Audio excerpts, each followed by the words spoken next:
Thank you for joining us wherever you are. This podcast episode is brought to you by the Old Ways Actual Play team. This actual play uses the 7th edition Call of Cthulhu tabletop role-playing game rules by Chaosium. This actual play is performed by adults and in an adult setting. While we try very hard to stick to language for all ages, listeners should know that this podcast may include mature themes. All content, including names, places, events, companies, and etc., that may bear resemblance to entities living or dead, is strictly coincidental. My name is Michael Diamond, and for tonight's game, I will be your keeper.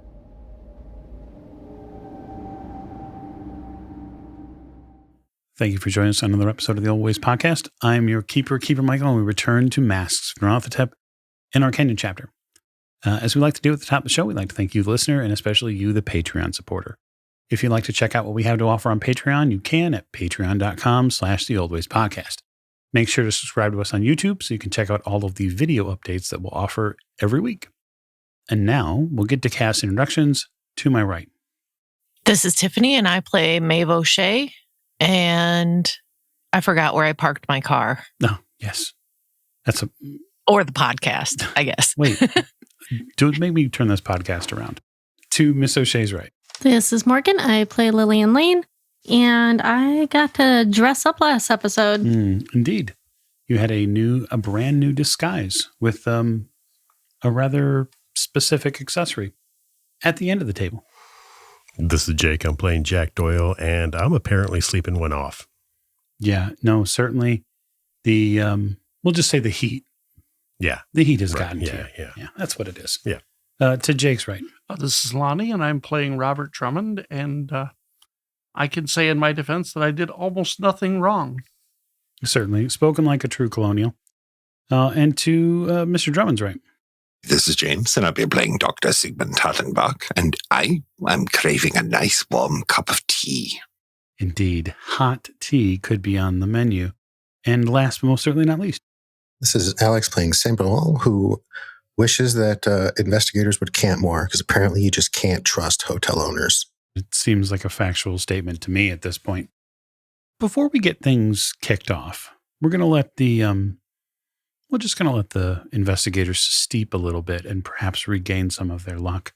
And so we'll turn right back around to Tiffany, who plays Meave O'Shea, and we'll have her make a luck roll for us. Okay, that's a 97 out of 80. Okay. So that's a failure. So we'll roll 2d10, and we will give you enough to max out your luck. Woo! All right. So Miss Lane, played by Morgan. I got a 4 out of 31. Yes. Take 9 points of luck. Thanks. At the end of the table. That's a 30 under 96. Okay. So you're going to cap at 99. Mm-hmm. I don't even have to roll it. No. So we can move on now. Mr. Drummond. That is a 70 out of 36. Okay. So take 15 points of luck. Thank you. Odd duck dice. Indeed. Doctor, as played by James. I have rolled a 23 under 84, sir. Okay, 23. Jeez. And you can have 9 points of luck as well. And last but most certainly not least, Sam, as played by Alex. I got a 56 out of 82. All right. Take 5 more points of luck. I will. So we'll raise the curtain tonight in the Hampton House Hotel. It is evening. And after a very long fit of exhaustion, after seeing the great Bundari, Jack, you had fallen asleep. You had had a drink at some point in your room. You can tell because the bottle there is still sitting open. The glass, there's a little bit of residue. Perhaps that's whiskey at the bottom of it. And as you open your eyes, you're struck by the idea that you don't know what time it is. It's evening, right? It's definitely evening. There's no light from the window here. The heat of the day seems to have passed. And because you've taken one of these sort of longer afternoon naps, you sort of can feel the heat cling to you. There's probably some sweat there as you've baked in a little bit inside this room. What year is it? That's a great question. All right, I will crawl out of bed and try to make myself presentable. You crawl out of bed and go into the trunk with your clothes in it. Find a reasonably fresh undershirt. You can't remember the last time you laundered these clothes. It's got to be since Shanghai. I'll have the hotel do it. You reach in, grab the dark suit that you have, straighten out your tie, get things set, and you turn back to the table where the whiskey is and the glass, because there's a bedpost there, and your hat's gone. What the hell did I do with my hat? I look around. It's not under the desk over there. It's not on top of the trunk. It's not on the other side of the bed. And it doesn't take you more than a few moments that you actually feel genuine panic at a low level. Right. Yeah. That like something you have always had and owned for some time in different shapes and forms, obviously, but it's missing. And it's not like you to just leave it somewhere. Right. Where's your damned hat? Well, I'm going to go to one of the other rooms, the doctor's room. Okay. You go to the doctor's room. Knock on the door. Yeah. Sigmund, there's a knock on your door. You are just probably a little while ago got back into your body after your jaunt. Sojourn. Yes. Come to the door, rubbing sleep out of the eyes and putting on one of the suspenders to hold my pants up. Yes, but Jack, what can I do for you, boy? Oh, looks like you had a little bit of nap too. Have you seen my hat? Look around my room. No, I don't think it would be here, Jack, but I haven't seen it, no. Jack, there's a piece of paper on the floor. Right inside his door. I assume this is not it. Maybe it's under it. The note says the hotel staff is onto us. Yes. I'll be in my room. Yep. Onto us? Did you sign it? No. Okay. So you have no idea who sent this Well, note. I know it's not Maeve's. I didn't write it. Right, because if it was Meave, the place would just be burning. No, I've seen her handwriting before. That's true. I don't. Who do you think it is? If Sam were going to tell us something clandestinely, he would do it, I think, with more flair, yeah? Yeah, like a pigeon in the window or something. Yeah. Some sort of aerial assault or something. I don't know. Let's go see who's in their room. Okay. Yeah. You go take a look to see who's in their room. So, who are you going for first? I guess I'll start with Lillian. Okay. Miss Lane, there's a knock at your door. This is after you've come back from scouting the tea house, obviously. You and Maeve had that conversation. You know that Sam is still, at his recon post. But you have come back to the hotel. You've already taken all your disguise stuff off and sort of prepared for the evening. I open the door and I'm wearing probably comfortable clothes after being stuck in other clothing for the day. And I have Jack's hat in my hand. Mystery solved. Lillian, is that my hat? I kind of put it behind my back a little. No. Okay. Did you leave the doctor a note? I did not. Oh. Do you want this hat? Well, I'm pretty sure it looks like my hat. I'm not saying that you took my hat. It's your hat. I took your hat. Why? Okay. You know what? I'm sure it was for a good reason. It was. It looks really good on me, too. Anyhow, the doctor got a note saying that the hotel staff was on to us. Oh, that's not good. What are we going to do about that? I don't know. I'm trying to find out who wrote the note. We need a plan, though. It wasn't me, but I'll help you find out who it was. No, well, we appreciate that. Yeah, I close the door behind me and go with them. Go to Maeve's room. Okay. So there's a knock at the door, Meave. We're gathering the whole team together. I will answer the door, probably holding Slander. Okay. You see the doctor, Jack, and Lillian. I didn't do it. You didn't write the note, leave it on the doctor's door? No. Actually, I didn't do it. Well, apparently the hotel staff are on to us. I don't know exactly what they're on to. Oh. We haven't been hiding, you know. Well, I have a feeling I know what this is about. Oh? Well, so Drummond and I were talking to the hotel manager. Reggie. Yeah, right. And I was trying to be coy and try and get information to see if he knew what was going on. But Drummond decided to spill the beans. Oh. And how did that go over? Not well, as far as I could tell.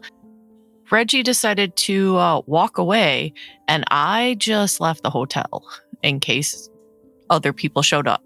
And that's when I ran into Lillian. Okay. Well, let's go talk to Drummond. I'm sure he must know. He must be the mysterious letter writer. I would think so.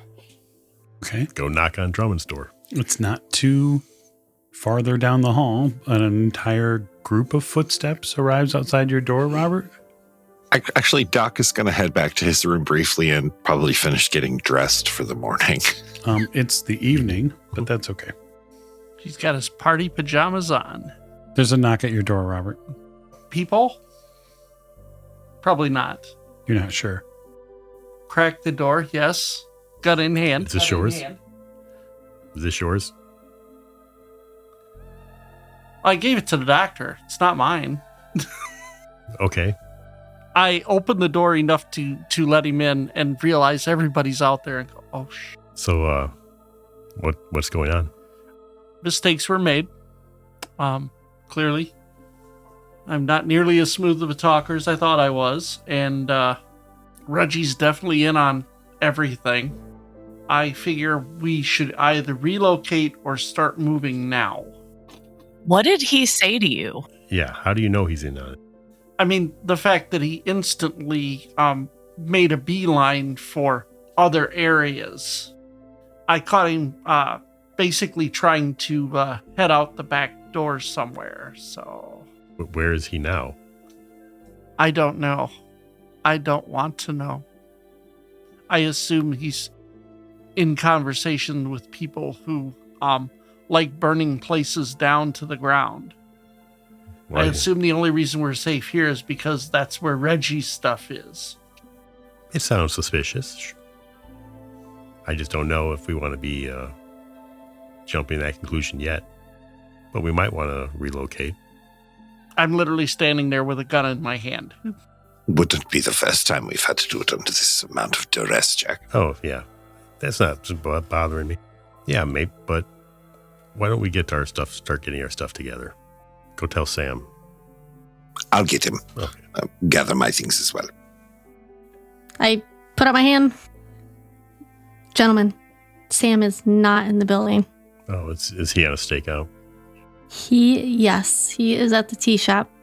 Okay, well, Oh, you know what? I'm going to go downstairs and see if Reggie's around. Okay. So the doctor is getting ready. Are other people going to get ready, or I want to make sure that we know where people are at and what they're doing. Yeah, I guess. Okay. Clearly, Robert is packed and has a gun in his hand. He's been packed for an hour. Yes. He has. And he's been sitting in a chair opposite the door with a gun pointed at it. Yes. Yeah. He's been waiting. You're lucky to get 2 rounds through the doors when you knocked. Especially a bunch of footsteps outside. And then Right. Doc heads over to Maeve's room once he's grabbed his bag and a few other things. Knock, knock. Yes. Before we go, anywhere near the tea shop, I want you to know that there's something there and it's very, very bad. Yeah? That's not surprising. I mean, like, I have proof. And I may have lanced the infection as it was. Doc looks slightly guilty and kind of looking around the room anywhere but at Meave. What do you mean? What's there? I don't know what it would look like in this world, but in the other world, it was a massive infection. Like a blight of a blood infection. On the tea house itself? Focusing through the tea house, but it is all over the town. There are buildings all over the place. Okay, and you said you lanced it, so it's leaking out? Yeah, it might be leaking, but the only way to remove an infection is to deal with it head on. Okay. But I thought you especially should know in case we need to take extra precautions of that variety. Yeah? Yeah. There isn't much we can do other than make a circle of protection, but that takes like an hour. So, At least we will not be surprised. yeah, Doc leans back against the door frame a little. I'm just trying to think what it would be and how we would either protect ourselves or... I mean, for you, I can do stone skin again, but I can't cast that on everybody. No. And, honestly, truth be told, if you were to cast that on anyone to bestow them that ability, I would think it would be someone like Sam or Jack who could do the most damage while taking the least. I understand you want to keep me whole and hearty, my dear. Yeah, you've been smashed about the face one too many times for my liking. Oh no, it's always looked like this, I promise. Doc grins and offers his elbow to Meave.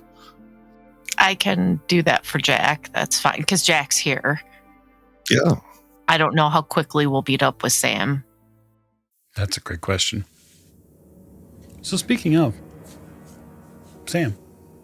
Hey, Hey. How's it going? you tell me.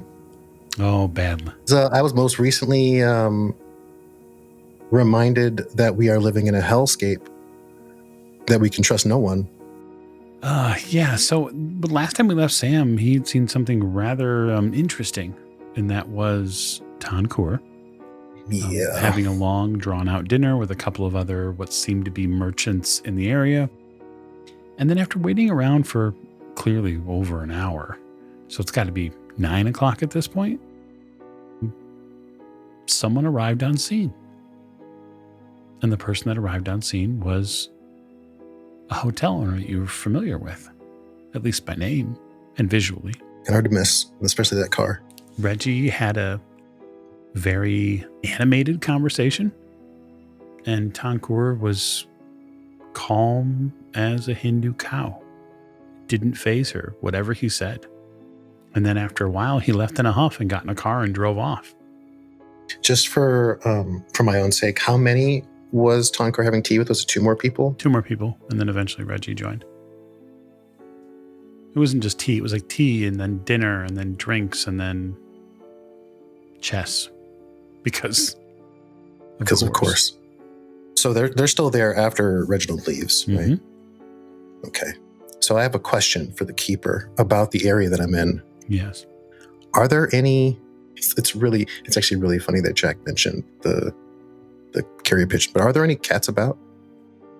I'm sure that there are, but I'm happy to roll luck Or have you roll luck to see if there are any nearby? I would love to roll luck. I got a bunch of that right now. Yeah, go for it. Thankfully. Yeah, it's a 67 out of 87. Sure, there's a cat. I'll offer it a bit of the dried liver I keep on me, and I would like to spend 2 magic points and 1 sanity point. Okay. In order to, I'm going to let him know and say, hey, buddy, I hate to do this, but I need to ask you to do me a favor. And I'm going to bind him. Okay. So that's 2 magic points and 1 sanity, right? Yeah, that's right. So look, I need you to take something to someone for me, okay? I'm going to take out of my belongings one of the tomes that spent a lot of time with Meave. Probably, we loaned Africa's Dark Sex to Robert, right? So one of the other ones that was not the title's escaping me right now. I know I have one. I know I have at least one other book that was Maeve's. Certainly. So yes, I will grab one of Maeve's tomes. Okay. And get it real close to the cat. So she's at the really big White House with the columns that way. Do you know where it is? I try to bait a bit of affirmation. Like I'm going to try to, I'll continue describing the area. You know, there's follow the tree. There's a big park across the way. Yeah, the big white building across from the grass, across from the trees, across from the park. And I know as a cat, I don't know what the hell a park is, but yeah. Find her, and I will continue to kind of rub the book all over his face while I write a brief note. Okay. So we're going to stretch credulity here a little bit, I think. It is a mythos spell, though, so... I mean, I'm more focused on getting him to identify that there's someone else here. Yeah. There's someone else he should be looking for. The area is just kind of like that way I'll point and do what I can to describe, landmarks that he might understand as a cat. Okay. The cat adjusts a little bit at being, saddled with your note. So the cat takes off. I'm hoping, so I'm going to continue watching them go through whatever their nightly looks like. My aim is to either see where Toncourt goes after the shop in the evening or where she's going to go. I just need to know where she's going to end up. Yeah, absolutely. But I'm definitely going to continue to stay hunkered and vigilant. Mm-hmm. So you watch this entire meal wrap up eventually, probably in the next 20 minutes or so. And Toncourt and her 2 merchant friends step out from the eatery and then begin walking back down towards where the tea shop is. Yeah, once I don't need once they exit the shop, I get low. I put down the glasses, and I get really make myself as small as possible. Mm-hmm. I'm not going to make you roll stealth because you're pretty well hidden, and so I don't think that it's necessary. But you watch them walk back down towards the shops, and Toncourt eventually unlocks and walks back in the front of the tea shop, and then shuts the door. So what that leads me to believe then, if she stays here, she's either working late or she sleeps here, which means that when I saw her come in the morning, there's some sort of early, maybe late twilight hour or some time in the early morning where she leaves. And the only way that I'm going to know when that is to hold my position. So I dip back into my coffee and take a deep breath, because if she's going to sleep, I can't. Yeah, and you have already been up for a day. Oh yeah, a day. So now there are gonna be some stress points. I didn't anticipate that she slept here. That sucks. Okay. So back at the hotel, Jack, you went downstairs to talk to Reggie. You head downstairs, and the bar is a little lively. It's 9, 10 o'clock at night. People are enjoying themselves. So is Reggie Baines, who's walking and carousing with other folks here and doing his doing his best to be a well-meaning host. I'll walk up to him. Oh, Mr. Doyle, you're looking better than last time I saw you. Oh, well, A little less tired, maybe? Yes, it was a long night. So how you doing, Reggie? Good. Yeah? Yes. No. A couple of my friends said that you weren't looking so good and harried off out here. Oh, yes. Yes, I spoke with Mr. Drummond, and he told a rather fantastic tale. One he's clearly been working on for some time. Right. Well, he has got a wild imagination. Oh, yeah, he made several, we'll just say incredible statements. Mm-hmm. Yeah, he said that had quite an effect on you. Well, he sort of widens his stance. You see him open his palms up a little bit and just sort of shrugs and says, I think if you've heard what he's suggesting, even you would say that it's strange. It's a little strange to even think about. Yeah, it just sounded like he said that you were heading off maybe to talk to somebody. Talk to someone? Yeah. And I assured him that you, of all people, wouldn't betray the trust that your guests have. Oh, well, the only person I went in to talk to after talking to them was the kitchen staff, which, by the way, and I mean nothing by this, but it's important for context. Mr. Drummond came in the back door of the kitchen. Did he? Yes, and then tried to shove his way past one of the staff members and upended a bunch of fruit. And so I had to remind him that the kitchen door was for staff only. Of course, yes. Well, I do apologize for that. I thought nothing of it at the time, and then some of the staff had said that he was a little menacing. Well, he can get carried away, Well. You know what? Well, let me just go over to the bar and have a drink together, kind of, patch this up. Oh, certainly. Port? Sure. He pours you a glass of whatever it is that he's drinking, salutes you, and then pretty immediately begins to enjoy himself. When he's starting to leave, I'll take him by the arm. Mm-hmm. I'll pull him in close and squeeze. Yes. Now, by nature, I'm not a violent man. But I am more than capable of committing violence. If I thought you were going to betray us, but I'm sure I don't have to do that, right? I think you should roll Intimidate to see how he picks up on it. That'll be 65 under 78. He does his best to pull his arm away from your hand. Like he pulls on his arm.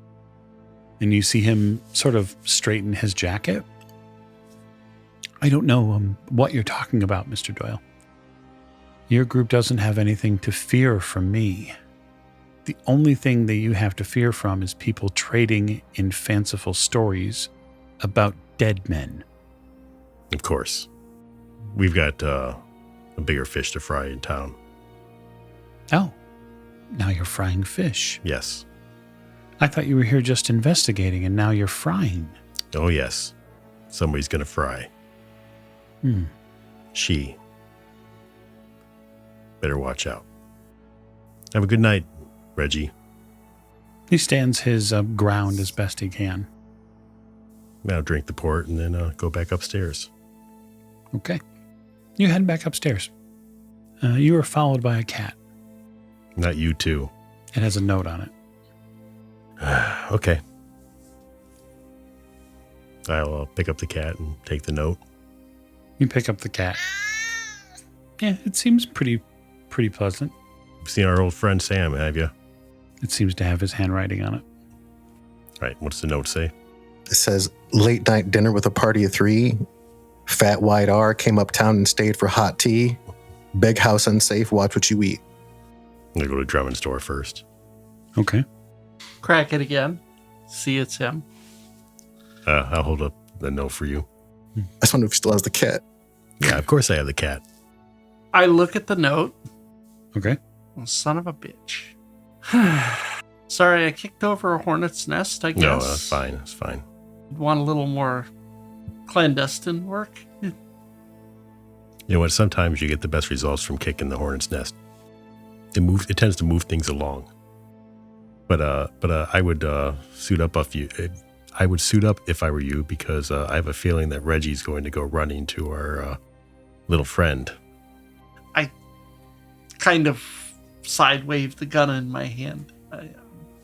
I'm pretty much ready, I think. Where to now? Well, I don't want to spoil Sam's stakeout, but I have a feeling that things are going to get hot real quick here. For the rest of the group then, Lillian, Maeve, Doctor, you're all prepared at this point to leave if necessary, if that's what you've been doing for the past half an hour. Jack, are you going to move this message on to Maeve? Yeah. You know what? I don't know if the door is locked, but I would knock on it and just open it up. It's not locked. Okay. I'm not afraid of much. Right, and I kind of assumed that you weren't indecent at the moment. No. So Sam contacted us. Yeah, Reggie's been there. He's probably running to her again. Oh, okay. So we might want to think about, getting ready for some conflict. Here or there? Well, that's the question. Do you have about 5 minutes? Yeah, we just got to go get everybody else. Let me give you armor again. No, I'm not going to say no. Hey, Drummond, you want to go get the other 2? Sure. I will head down the hall. Okay. I'll knock on whoever's door is closest. Yeah, Lillian's closest. I'll knock on the door. Okay. I open the door and I have my bag mostly packed on the bed, and I am reloading Forsyth's rifle, and I have a curved blade to put inside my jacket coat. Wearing dark pants and probably a dark shirt. She knows what she's doing. Jack says, we're getting ready. It looks like Reggie's running. Oh, to the tea house? Mm-hmm. I'm not surprised. I'm ready whenever the group is. He's talking with Maeve right now. I've got to go get the doctor. Jack and Maeve, why don't you decide how much magic you're going to spend? I'm going to spend 4 MP, so that's 4d6. Do you want me to roll that? Yeah, why not? It's your armor spell. You roll it. Okay. Get you some armor. That is 12. Okay. I rolled real shitty, sorry. That's okay. It's 12 I won't take.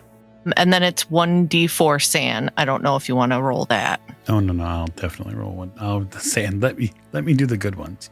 That's what I figured. Hey, just a point. And guess what that means? I don't take it? That's right. Yes. Because you're hardened against the mythos. Any 1 point sand loss are halved, and you don't take any half points. Nice. After 3 or 4 minutes, Jack, you feel a little bit different. You mostly feel different because the skin on really the upper and lower parts of your body feel almost accordion-like. And that could be because it looks like you're sprouting green scales all over the place. And they're pretty thick, like they're as thick as a quarter. All right. That's disconcerting. And oddly enough for you, Miss O'Shea, Mr. Doyle seems to have some sort of a similar, we'll just say musk at this point that you've smelled before. Much like your friend from the deep, it seems to carry some of that odor. I'm not saying it's alluring in any way. I'm just saying that it's there. Interesting. All right. So what do we want to do? We want to stay here and wait for her to strike us, or do we go and kick in her door? I don't know. I mean, honestly, that's really up to you. I mean, if we wait here, we can prepare a little bit more. Like I can make a circle of warding if we all stay in one room. But then that's also assuming that they're going to come here. Right. And I don't think that she would come herself. That's what she has her minions for. Unless we want to thin those out before we go after her. I'll be honest, I'm really tired of every time we turn around, we move somewhere and something blows up. That's fair. That, and there's going to be, there's plenty of innocence in this hotel right now. So what does everyone think? I think we should take it to them. That is just my vote. Doc puts the cloth-covered bird cage on the table. Lillian, do you know where Sam is? He's at the tea house. Do you happen to know where he's watching from? I knew last where I saw him when I left. Okay. Well then, He might still be there. so then we'll head down to the tea shop and then we'll stop a little ways away and let you go and warn Sam, or at least draw him out. I've been in the tea shop's basement. You have? Not physically, Oh, not physically? but I know the layout. Okay, that's something. Can you draw it? Can I draw it, Keeper? You could probably give an impression of it. I don't know about draw it. I mean, you could probably get bits and traces, but it also creeped you the hell out. I'll draw kind of what I saw. I mean, it'll be crudely because while I like art, I am not an artist by any means. So I draw a rough something of what I had seen in my vision. And she may sense us coming Right. Oh. because she saw me. This is the first time you've seen Lillian really up close like this, minus the whole hat situation, Jack. And you notice that there are spots along the sides of her face. What is on your face? It's something that appeared after I went into the tea house basement How did you go into the tea house basement? very carefully. I do the thing that you guys don't want me to do, and I touch something, And then you were in the basement. and then I was in the basement. I see. Okay. We'll talk about that later. If you do end up leaving the hotel, what I'd like to know is, are you taking your things with you? Yes. Okay. Do we want I don't know how we will finagle that with a giant ass trunk. Okay. So Sigmund said yes, and you're saying no. I'm just trying to figure out. Well, we can't take They it. had packed it, so I guess Doc thought that we were taking his stuff. So if he sees that nobody else is moving his things, he'll put them next to the door inside the hotel room and just grab his bag and the bird cage. Okay. So the investigators at the hotel exit and head towards the tea house. Is Reggie downstairs? He is when you go back downstairs.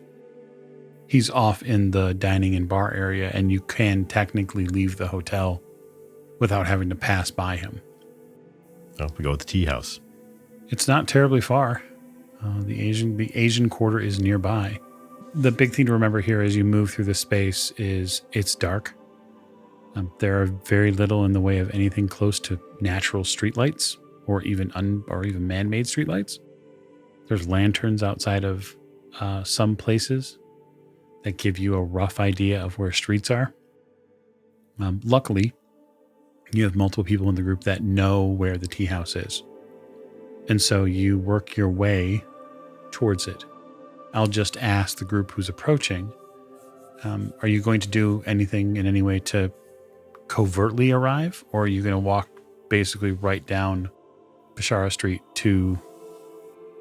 No, I think we'll stop a little ways away Mm-hmm. so that we can try to get Sam Okay. The cat comes with you. Yeah, I got him. I'm carrying the cat.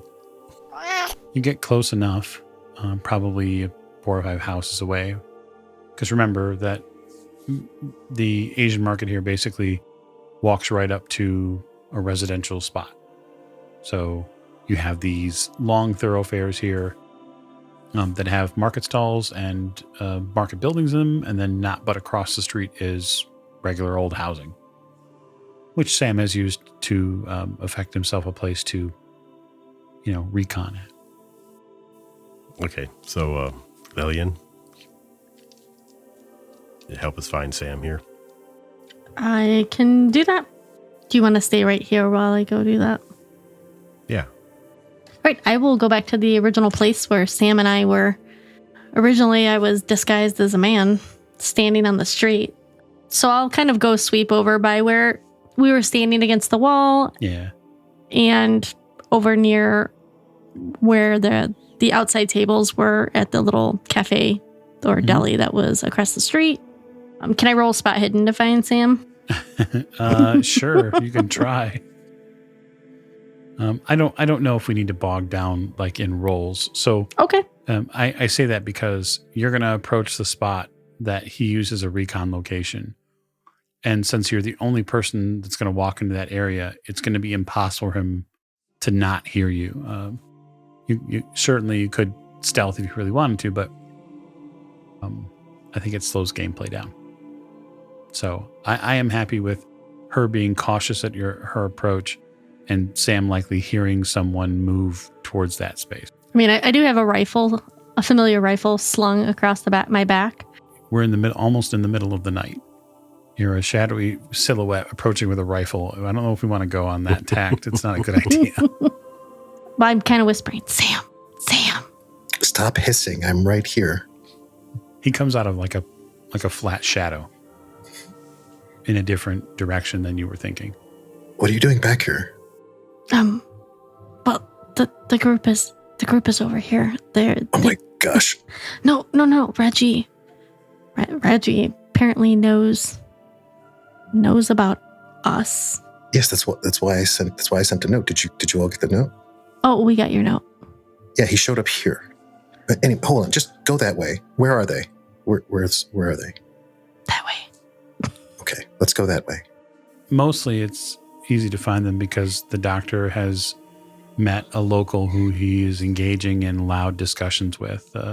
They're talking over different pipe tobacco. You have no idea who this person is or how the doctor found them, but that's the first voice you hear. I'll approach, continue kind of looking over my shoulder at the tea house. How's it going, everyone? Fantastic. Yeah, we thought we'd come in and... I see you've met Fabien. Fabien? Oh, yeah, here's your friend. We might not want to be too close, but I'll look at whoever the doctor's talking to, and I'll kind of position myself so I'm not talking toward or past them as I kind of continue to talk to Jack and the rest of the group. Mm-hmm. The person seems pleasant enough. The owner's inside, but I was waiting to see if they were going to leave at all. Well, I have a feeling that tonight's going to be a culmination. Well, I think that doing anything while she's in there is the worst idea. We don't know what sort of mess she has at her disposal in there. Yes, but how often does she actually leave?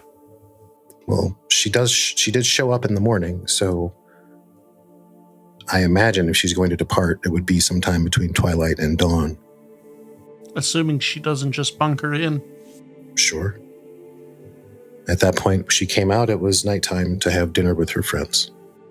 But as far as we know, if that's the only place that she operates out of, it's where she's going to be not only safest, but most powerful. That's true. What's the building made out of? Wood or stone? Oh, wood. We're not burning down half of Swahili Town. I don't plan on it. No, this is the Asian market. It's not Swahili Town. Yeah. I'm sorry. We're not going to burn down half of the Asian market just to flush her out. Flush her out? No. If you burn it around her, she probably isn't going anywhere. If you give her a giant fire, we will be dealing with a giant problem. Do you understand? Those things have to come from somewhere. It's a lot easier when there's a bonfire around. So what's the play here? Well, I think at this point we can't, we can't trust the Hampton house anymore. We could move to another one, but that will still leave us exposed and innocents in danger. I say now we have to take the fight to her. Okay. Are you all prepared to do that here and now? I think it's about as prepared as we're going to get. No time like the present. There's a front door and a side door from what I know. I haven't been inside, and both are probably locked, if not worse. No accessible windows from what I can see, and place is pretty secure. And who knows what goes on beneath the floorboards there. Lillian has an idea what she saw in there. Oh, you told him about your trip? I did. Are you feeling okay? I am feeling much better than I was. I still have a little headache. I mean, we could try to draw her out. So you have a bait good enough for that? It would have to be one of her followers. They would have to get her attention and draw her elsewhere. So the question is, how prepared are you to, well, the lot of us, basically, how prepared are we to put ourselves in a situation where not only would their cult come after us, but they would go back to her for help? Right. So, Miss O'Shea, would you roll Cthulhu Mythos for me? Well, that's a 26 out of 45. It's got to be something the doctor said to you. That idea of that he lanced something. There's a different feeling in the ground here. You know how the Father's Land is very, how it feels, how it felt when you first got back onto Africa, the continent itself. Mm-hmm. This feels different in here. It feels like there's something else with you. It's not his presence. It feels like you're ankle deep wading through a muddy waters. There's something here that shouldn't be here. Does it feel like it's a something, or it's a, like, does it feel like it is a creature, or just like an aura of not good? Yeah, it's an energy here that's different. Okay. It's as if you're standing in a river of mud that is flowing around you. That's sort of the feeling that you get from it is there's some energy low to the ground here. Like there's something wrong with the ground here. Okay. And is it has it gotten worse like the closer we've gotten to the tea house? It's really this is the first you're really sensing of it. Oh, okay. And you're about a house or so away from the main drag, kind of tucked into this little corner of buildings, or this little space between buildings, having this conversation. And you're just feeling this tension at your feet beginning to rise up. Then I will turn to the doctor, say, it's already here, this far out. Oh, yes. The moment I did it began to spread. I had to back away from it because the amount that was coming out of it was fantastic. I wish I could show you what I saw. I think she already knows we're here. Inevitably, she does. There was an infection around the tea house. This is not going to make a lot of sense, but I don't know if you can feel it. And he looks to Meave, grasps at the air a little bit because Doc's not used to having to put these kind of words together. But I had to, it was like an infection, so I had to lance it. And, well, that's how you begin to heal an infection. But unfortunately, yes, that it means she probably knows we are coming. Yeah, the energy's all around us, so, and it's only getting worse the closer we get. If we want to do this, I'm sure I can get her attention. It's going to end up happening out here in the street, but... But do we want that to happen? Where more people have more angles to come at us versus in the house? Where there's limited space and entrances and exits? I'm more worried about what these other people will see and how they will react and how they will be scarred. Well, if we're acting to the impression that she's not omnipotent, then we can just try to break in. Or we can get her to the front door. Mike, I'd like to pull the curtain back from the side of the birdcage and see how my little friend is reacting currently to the energies around him. The Who, as we affectionately call it, Who is sleeping. Okay. All right, well, I'm not worried yet. He does not seem interested. I should say it does not seem interested. I say we just go in. We keep it contained in the building. I agree. If they're going to do that, then we should probably do both. We should send a group to the front to be as obvious as possible, and I will try to go around back and see if I can get access to that side door. All right. I will gesture for the cat. Oh, of course. Good buddy. Hey, I'll take the bell off of him. Okay. You might want to stay close but get out of sight, okay? I will give him more liver and send him on his way. You do so. Okay, so your aim then, Sam, is the side door? I've seen it. I haven't gone back there, but I will attempt to make for the side door gently, because if they're going to go knocking, then I will attempt to, get a little backdoor action. Hello. I can raise a big old ruckus out front if you really want me to. But won't that call attention to other folks then? Other people? All right, Sam, I'm going to have you make a stealth roll. Yeah, no problem. Now we in it. There's a 97 over 95. Ooh. So I will... Yeah, I'm going to push this roll. Okay, so here's what happens, okay? I probably stagger a bit when they start waffling again about dragging her in the street after it seemed like the general consensus was, contain. Right. It's like, but I can blow up the street, and I probably just almost fall on my face and trip over my own heels. So I will take a deep breath and assume that this cooler minds will prevail. I will channel my inner Fabienne. Okay. Yeah, a 19. Under 95. Very good. You dip out into the street. You gather yourself up and try to shake off what you just heard. You get close to a couple of these trees and then eventually work your way to the side of the building where the side door is. While that is going on, now the front door team, what is the plan? What's the idea there? My idea is simple. I'm a journalist. I'm following a lead. I was told to come here. It doesn't have to be truthful. That's certainly not. I don't know a whole lot of journalists play house calls at nearly 10 o'clock at night. All right. Well, I mean, if Reggie told me to come here and talk to her now. You don't have to bullshit me about it, man. Yeah, I have to bullshit her about it. Right. So we'll see if I can bullshit her. Okay, so you're going to go to the front door? Yeah, I can go to the front door. Is anyone else going with Robert? Yeah, I'm going to go to the front door, but I'm going to stand off to the side. Okay. As you look at the door, right hand or left hand side? Right hand side. Okay.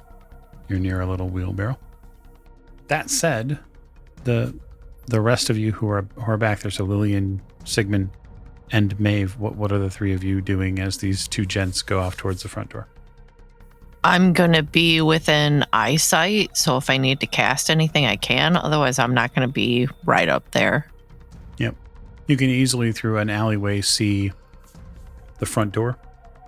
And you can see Robert beginning to reach up to knock on the door. And you can definitely, but you're roughly 10 or so feet, 15 feet maybe across the street. So you've got some spacing from any immediate issues. Sigmund, Lillian? Sigmund is going to be behind Maeve a bit further back into the alleyway as more of a reserve, and so he's a little more out of the way. Okay. Do you not have further people in the alleyway there, I will go around the other side to cover behind Jack. Okay. Do a little overwatch for Mr. Doyle there. Yes. Okay. Well, the stage is set. The pieces have been placed on the table, and that is where we will call our episode to a close tonight. And so I look forward to next week, where we get to see what happens to this tea house. Thank you, and good night.